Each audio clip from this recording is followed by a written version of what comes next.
Hello everyone, आज हम पढ़ेंगे इंग्लिश एनसीईआरटी क्लास 7th का चैप्टर 2 ब्रिंगिंग अप करी। ये जो करी है ये एक एलिफेंट है और इसके बारे में ही पूरी स्टोरी है।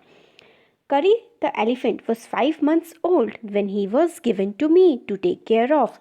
तो ये राइटर बताते हैं कि करी जो है वो एक एलिफेंट है, एक हाथी है, और वो मुझको दिया गया था जब वो हाथी 5 months का था, 5 महीने का था, और मैं उसका ख्याल रखता था। मैं उस समय 9 साल का था और मैं उसकी बैक तक, उसकी कमर तक ही पहुंच पाता था अगर मैं टिप टो पे खड़ा होता था। टिप टो मतलब अपने जो अंगूठा होता है, अंगूठे की उंगली पर उचक के खड़ा होना। जब वो ऐसे करके खड़े होते थे राइटर, तभी उसके बैक तक वो पहुंच पाते थे। He seem to remain that high for nearly 2 years। और राइटर को ऐसा लगता है कि वो जो करी था, उनका एलिफेंट, वो लगभग 2 साल तक इतना ही बड़ा था। We grew together, that is probably why I never found out just how tall he was। वो बताते हैं कि करी और राइटर दोनों एक साथ ही बड़े हुए, इसलिए उनको कभी भी नहीं समझ में आया कि वो कितने, उनका करी जो था एलिफेंट, वो कितना टॉल था जब उनको वो मिला था। He lived in a pavilion under a thatched roof which rested on 3 stumps so that it could not fall in when Curry bumped against the pole as he moved about। तो जो करी था वो रहता था एक पवेलियन में। Pavilion मतलब एक एरिया, जैसे कि वो होता है ग्राउंड होता है, आप क्रिकेट मैच का कहते हैं कि ये पवेलियन में बैठे हुए हैं, ऐसे एक एरिया के लिए यूज़ किया जाता है पवेलियन। थैचेड का मतलब होता है जो जैसे कि फूस से बनी हुई चीज़ होती है ना, रूफ जो जिसमें घास फूस से बनी हुई जो छत होती है वो थैचेड होती है। स्टंप तो होते हैं लंबे लंबे डंडे, तो वो ऐसे ही जगह पे रहता था करी। और वो जो स्टंप्स थे वो काफ़ी ज़्यादा स्ट्रॉन्ग थे, क्योंकि अगर करी उस पर झटका भी मारे, बम्प भी करे उन पर, तो वो उस पर ना गिरे। One of the first things Kari did was to save the life of a boy. सबसे पहली चीज़ ये थी जो करी ने करी थी, वो थी एक बच्चे की जान बचाना। करी did not eat much but he nevertheless needed 40 pounds of twigs a day to chew and play with। करी वैसे तो ज़्यादा नहीं खाता था, मगर उसको 40 pounds of twigs मतलब नई नई टहनियाँ, जो यंग सी टहनियाँ होती हैं, सॉफ्ट सी होती हैं थोड़ी, ऐसी उसको टहनियाँ चाहिए होती थी चबाने के लिए और कुछ खेलने के लिए। Every day I use to take him to the river in the morning for his bath. और मैं हर सुबह उसको लेके जाता था नदी के पास नहलाने के लिए। He would lie down on the sand bag when I rubbed him with the clean sand of the river for an hour। और वो करी जो था वो सैंड के जो मतलब नदी के जो किनारा होता है वहाँ पे लेट जाता था, और राइटर उसको रब करते थे लगभग 1 घंटे तक सैंड से। After that he would lie in the water for a long time. और उसके बाद करी जो था वो लेट जाता था लगभग 1 घंटे के लिए पानी में। आफ्टर दैट ही वुड, हाँ ये वाला हो गया। On coming out his skin would be shining like ebony. और जब वो वापस बाहर निकलता था पानी में से, तो उसकी जो स्किन होती थी वो बहुत ज़्यादा चमक रही होती थी, जैसे कि इबोनी चमकता है। इबोनी एक पेड़ होता है जो कि रेन फॉरेस्ट का पेड़ होता है, जहाँ पे बहुत ज़्यादा बारिश होती है ना, ऐसी जगह का पेड़ होता है ebony. And he would squeal मतलब वो बहुत ज़्यादा चिल्लाता था और मतलब ट्रम्पेट तेज से आवाज़ें करता था खुशी से जब उसके ऊपर से पानी गिरता था। Then I would take him by the ear because it is the easiest way to lead an elephant। फिर जो राइटर थे वो उनका कान पकड़ के, करी का कान पकड़ के आगे उसको ले जाते थे, क्योंकि ये सबसे ज़्यादा आसान तरीका होता है किसी एलिफेंट को अपने साथ आगे बढ़ाने के लिए।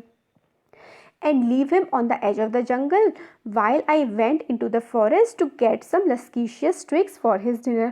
और मैं उसको जंगल के पास में ले जाता था और वहाँ पे छोड़ देता था, और वहाँ पर से मैं लेके आता था बहुत ही टेस्टी ट्विग्स। लस्कीशियस का मतलब होता है टेस्टी, डिलीशियस, और ट्विग्स का मतलब टहनियाँ होता है, तो टेस्टी टेस्टी टहनियाँ मैं करी के लिए लेके आता था जो वो रात के खाने में खा सके। One has to have a very sharp hatchet to cut down these twigs. और किसी को अगर इन ट्विग्स को काटना है तो उसके पास बहुत ही शार्प, बहुत ही पैनी कुल्हाड़ी होनी चाहिए। हैचेट होता है एक टाइप की एक्स होती है, छोटी सी एक्स, छोटी सी, आप जिससे किसी चीज़ को काट सकते हैं, वो होनी चाहिए अगर आपको ट्विग्स को काटना है। और लगभग ½ an hour से ज़्यादा उसको लग जाता था उस जो ट्विग्स होती थी उसको काटने में। और क्योंकि वो आपस में कैसा मल्टीलेटेड होती है, मतलब थोड़ी सही होती हैं, थोड़ी ख़राब होती हैं, और अगर ज़रा सी भी ख़राब होती है ना तो एलिफेंट जो होता है ऐसी ट्विग्स को टच भी नहीं करता, उसको एकदम सही और फ्रेश ट्विग्स चाहिए होती हैं। It was not an easy job to get twigs and saplings for Kari. और ये बिल्कुल भी आसान काम नहीं होता था करी के लिए ट्विग्स और सैपलिंग लाना। सैपलिंग का मतलब होता है छोटे छोटे से पौधे। I had to climb all kind of trees to get the most delicate and tender twigs। Writer को चढ़ने पड़ते थे बहुत सारे पेड़ ताकि वो बहुत ही अच्छी सी ट्विग्स ला पाए करी के लिए। And as he was very fond of young branches of banyan tree which grows like a cathedral of leaves and branches, और करी को बहुत ज़्यादा पसंद थी जो यंग ब्रांचेज होती हैं, मतलब बिल्कुल नई नई उगी हुई ब्रांचेज होती है बनियन ट्री की, वो बहुत ज़्यादा पसंद थी करी को। I was gathering some one spring day in March, और एक बार में मार्च के दिन था तो मैं उनको गैदर कर रहा था, तो तभी मैंने करी की आवाज़ सुनी बहुत तेज़ी से, थोड़ी सी दूरी पर वो मतलब बुला रहा था मुझे। और as he was still young the call was more like that of a baby than an elephant, और अभी क्योंकि वो काफ़ी ज़्यादा छोटा था तो उसकी आवाज़ ऐसी आई थी जैसे किसी बच्चे की आवाज़ हो बजाय कि किसी हाथी की आवाज़ की। I thought somebody was hurting him, मुझे लगा कि कोई उसको नुकसान पहुंचाने की कोशिश कर रहा है, और मैं ट्री से उतरा और फटाफट जो फॉरेस्ट के किनारे पर करी को छोड़ के आया था वहाँ पर मैं भागा। मैंने हर तरफ देख लिया मगर मुझे करी कहीं भी नहीं मिला। फिर मैं पानी के पास गया और मैंने देखा कि कोई एक ब्लैक ब्लैक सी चीज़ है जो पानी के सरफेस के ऊपर की तरफ आ रही है। तो फिर मैंने पहचान लिया कि वो जो है ट्रंक है एलिफेंट का, मतलब जो एलिफेंट की जो सूंड होती है और एलिफेंट का जो एक पार्ट होता है वो उसको दिख रहा था पानी में। I thought he was drowning, उस और राइटर को लगा जो करी है वो डूब रहा है। ड्रॉन का मतलब होता है डूबना, तो राइटर को लगा कि जो करी है वो डूब रहा है। और I was helpless because I could not jump in to the water and save the 400 pounds of him, और मैं बहुत ज़्यादा हेल्पलेस असहाय महसूस कर रहा था क्योंकि मैं इतने भारी जो लगभग 400 पाउंड का एक जो एलिफेंट है उससे बहुत ही बड़ा है वो उसको नहीं निकाल पाएगा, वो ऐसा सोच रहा था। मगर तभी मैंने क्या देखा कि but I saw his back rise above the water and the moment he caught my eye he began to trumpet and struggle up to the shore, और फिर उसने जैसे ही मुझे देखा वो थोड़ी सी आवाज़ें निकालने लगा और मतलब कोशिश करने लगा खींच खींच के नदी के किनारे तक आने की। Then still trumpeting he pushed me into the water, और फिर क्या हुआ फिर से वो आवाज़ें निकाल रहा था और उसने मुझे पास आते हुए देखा और अपनी तरफ पानी में खींच लिया। As I felt into the stream I saw a boy lying flat on the bottom of the river, और जैसे ही मैं पानी में गया मैंने देखा कि बिल्कुल रिवर के नीचे की तरफ एक बॉय जो है वो पड़ा हुआ है वहाँ पर। He had not all together touched bottom but was somehow afloat, उसने मतलब उस बॉय ने पूरी तरीके से तो वो नीचे नहीं गया था मगर वो एक तरह से तैर रहा था पानी में और नीचे की तरफ को जा रहा था। I came to the surface of water to take my breath and there Kari was standing, फिर मैंने जब करी ने तो खींच लिया था राइटर को पानी में, फिर राइटर एकदम से ऊपर उठा थोड़ी सांस लेने के लिए और फिर उन्होंने वहाँ पे करी को देखा। His feet planted in the sand bag and his trunk stretched out like a hand waiting for mine, और उसके जो मतलब फीट थे वो पैरों में दबे हुए थे और उसके हैंड ऐसे थे जैसे कि वो मेरे लिए ही वेट कर रहे हो। I dive down again and pulled the body of the drowning boy to the surface, और फिर जो राइटर थे वो नीचे की तरफ गए और जो मतलब जो बॉय डूब रहा था उसको अपने साथ ऊपर की तरफ लेके आए। और मगर जो राइटर थे वो उनको बहुत ज़्यादा अच्छी स्विमिंग तो आती नहीं थी तो वो बहुत ज़्यादा स्विम नहीं कर पाते थे, और जो करंट था ना मतलब जो बहाव था पानी का वो ऑलरेडी दूसरी डायरेक्शन में था तो उनको काफ़ी ज़्यादा मुश्किल हो रही थी। Seeing us drift by in the current Kari who was usually slow and ponderous suddenly darted down like a hawk and came halfway into the water where I swam him stretch। तो क्या हुआ करी ने देखा कि जब जो ऑथर हैं और वो जो बॉय है वो डूब रहे हैं तो वैसे तो करी बहुत ज़्यादा स्लो था मगर जैसे ही करी ने लोगों को डूबते हुए देखा वो बिल्कुल भागता जैसे हॉक होता है ना बहुत ही ज़्यादा फास्ट होते हैं उसकी तरह वो भाग के आया उनको बचाने के लिए। Where I saw him stretch out his trunk again, और फिर राइटर ने फिर से देखा कि वो जो ट्रंक है देखिए ये ट्रंक है जो सूंड है इसकी हाथी की, इसने राइटर के गले की तरफ उसको बांध लिया और फिर उसको वहाँ से खींचने लगा। I raise up my hand to catch it and it slipped, और फिर राइटर भी उसको मतलब कोशिश कर रहे थे पकड़ने की मगर वो स्लिप होती जा रही थी। I found my self going under water again but this time I found that the water was not very deep so I sank to the bottom of the river and doubled my feet under me, और फिर मतलब वो नीचे की तरफ डूबते जा रहे थे मगर वो थोड़ी आगे की किनारे के पास को आ गए थे तो उन्हें लगा समझ में आया कि अब जो पानी है वो बहुत ज़्यादा गहरा नहीं है, और फिर राइटर ने थोड़ा खड़े होने की कोशिश की। Then suddenly kick the river bed and so shot upwards like an arrow in spite of the fact that I was holding the drowning boy with my hand, और फिर जैसे ही वो नदी के और किनारे किनारे आते मतलब किनारे के पास वो आते रहे तो एकदम से राइटर काफ़ी तेज़ ऊपर की तरफ उठे और जैसे उन्होंने कोई छलांग लगाई हो और वो बिल्कुल किनारे पे पहुंच गए। In spite of the fact that I was, हाँ as my body rose above the water I felt a lasso around my neck. और जैसे ही मेरी जो बॉडी है वो ऊपर ऊपर की तरफ आ रही थी, मुझे एक ऐसी रस्सी जैसी चीज़ दिखी जिसके आगे कोई गांठ बंधी हुई हो। इस टाइप की उन्हें रस्सी दिखी अपनी नेक के पास, अपनी गर्दन के पास। This frightened me, I thought some water animal was going to swallow me. और जैसे ही उन्हें लगा कि उनके गले पर कोई चीज़ लिपटी हुई है, वो बहुत ज़्यादा डर गए। उन्हें लगा कि कोई पानी का जो जानवर है वो उनको निगलने वाला है। I heard Kari squealing and I know it was his trunk about my neck. और फिर उन्होंने करी की जो है वो आवाज़ सुनी और फिर उन्हें समझ में आ गया कि जो अराउंड उनकी नेक के पास जो है वो करी का ट्रंक है। और फिर करी ने दोनों को पानी से बाहर निकाल लिया, राइटर को और उस बॉय को।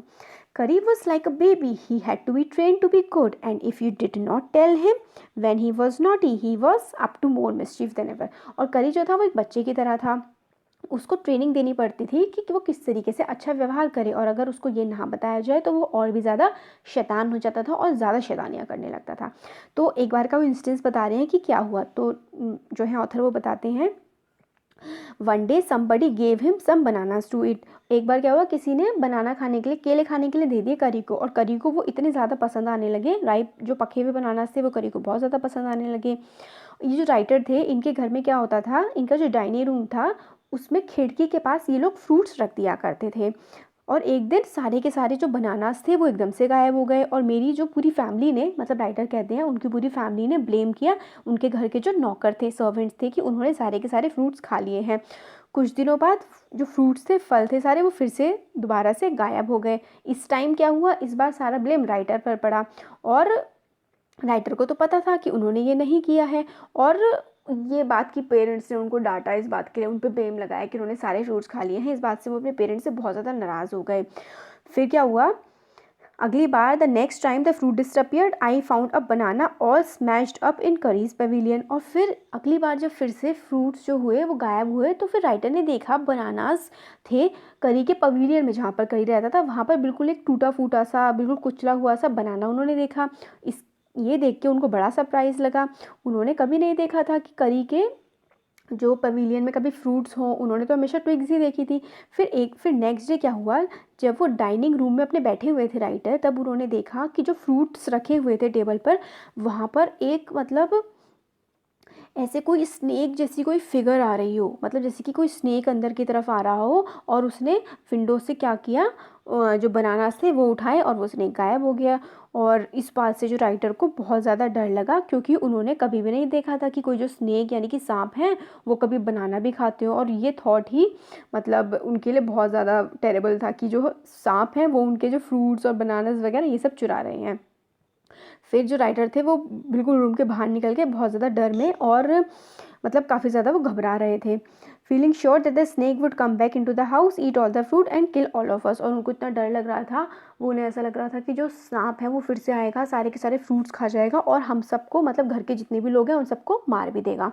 और जैसे ही ऑथर जो है वो बाहर निकले, उन्होंने देखा कि करी की जो बैग थी, मतलब करी की बैग आगे आगे आगे आगे बढ़ती जा रही है पवेलियन की तरफ।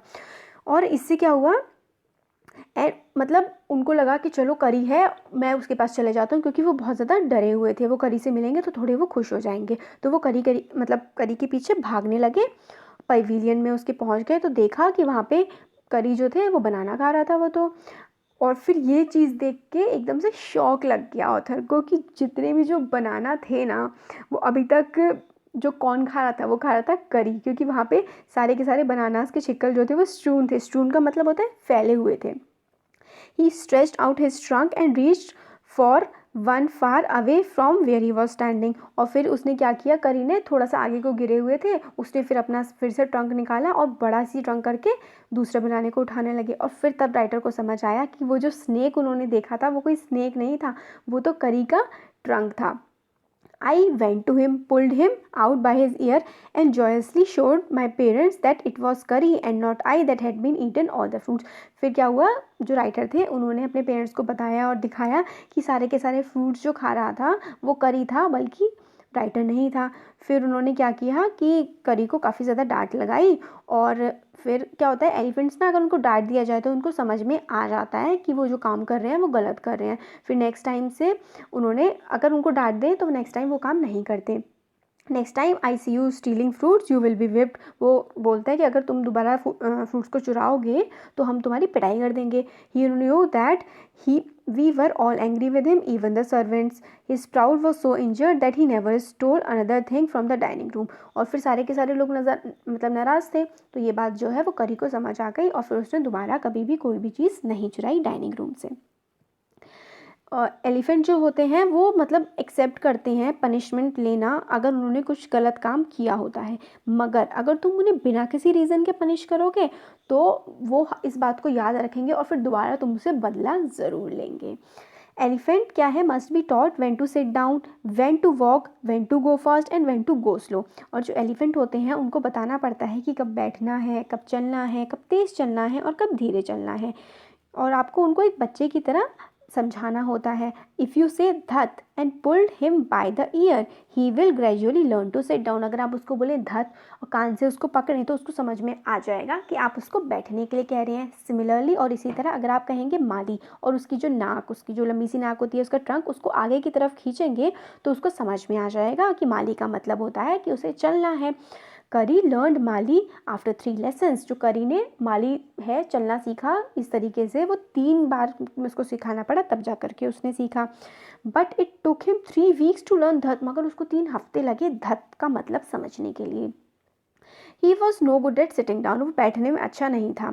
And do you know why an elephant should be taught to sit down. और आपको पता है कि एलिफेंट को क्यों सिखाना पड़ता है बैठने के लिए? क्योंकि वो इतना बड़ा होता जाता है, अगर आपको उसका ख्याल रखना है तो आपको उसको बैठना सिखाना ही होगा। आप उसकी बैग तक तभी पहुंच सकते हो जब वो बैठ पाएगा। It is there for better to teach him to sit down by saying धत। और ये अच्छा ही होगा कि आप उसको बैठना सिखा दो धत बोल के, क्योंकि हर टाइम आप लैडर तो यूज़ कर नहीं सकते हो। The most difficult thing to teach an elephant is the master call. और सबसे ज़्यादा डिफ़िकल्ट होता है एलिफेंट को सिखाना मास्टर कॉल, जो उसको कम से कम जनरली जो टाइम लगता है वो 5 साल लग जाते हैं उसको मास्टर कॉल को समझने के लिए। मास्टर कॉल जो होती है वो स्ट्रिंग मतलब अजीब सी एक हिसिंग की साउंड होती है, जैसे सांप की जो साउंड होती है वो हिस्क होती है ना, जैसे हिस इस टाइप की साउंड निकालता है जो स्नेक। तो ये वाली जो मास्टर साउंड होती है इसमें हिसिंग होती है, हाउलिंग साउंड होती है। और टाइगर जैसे कि हॉल करता है ना बहुत ज़्यादा डराने के लिए, ऐसी साउंड और स्नेक की साउंड का मिक्सचर होता है ये कुछ जो मास्टर साउंड होती है। और क्या तुम्हें पता है, and do you know what you expect an elephant to do when you give him a master call. आपको पता है कि मास्टर कॉल से एलिफेंट क्या करते हैं? अगर आप जंगल में कभी खो जाओ तो अगर आपको बाहर निकालना हो तो आप मास्टर कॉल से एलिफेंट को बुला सकते हो और एलिफेंट आ जाता है आपकी मदद करने के लिए। The only thing to do then is to give the master call and at once the elephant pulls down the tree in front of him with his trunk. और जैसे आप मास्टर कॉल को देते हैं वो अपने ट्रंक से trees को हटा देता है। ये जो चीज़ है ये सारे के सारे एनिमल्स को डरा देती है। As the tree comes crashing down monkeys wake from their sleep and run from branch to branch. और जैसे ही ये देखिए जैसे फिगर में दिखाया हुआ है मास्टर कॉल के बाद जो एलिफेंट है वो ट्रीज़ को हटा देता है। ये चीज़ सारे के सारे जानवरों को डरा देती है और सारे के सारे जानवर वहाँ से भाग जाते हैं। और आप ये इसको देख सकते हैं उसकी चांद की रोशनी में, मूनलाइट में। और and you can almost see the stags running in all direction below. और आप जो स्टैग्स होते हैं डियर टाइप के होते हैं जानवर, उनको भी आप देख सकते हैं इधर भागते हुए जब वो दी जाती है उसको मास्टर कॉल दी जाती है। You can hear the growl of the tiger in the distance. और आप थोड़ी दूरी पर जो टाइगर होती है उसके गुर्राने की आवाज़ भी सुन सकते हैं। Even he is frightened. उसको भी डर लग जाता है इस बात से जो एलिफेंट कर रहा होता है, पेड़ इधर उधर तोड़ के फेंक रहा होता है। Then the elephant pulls down the next tree and the next and the next. Soon you will find that he has made a road right through the jungle straight to your house. और master call के बाद वो एक पेड़ के बाद दूसरा पेड़ हटाता जाता है और आपके लिए रास्ता बना देता है कि आप जंगल से लेकर अपने घर तक पहुंच जाओ। तो यहाँ पे हो गया हमारा चैप्टर कंप्लीट। आपको कैसा लगा कमेंट सेक्शन में कमेंट करके बता सकते हैं। अच्छा लगा तो वीडियो को लाइक करिए और चैनल को सब्सक्राइब करिए। Thank you so much.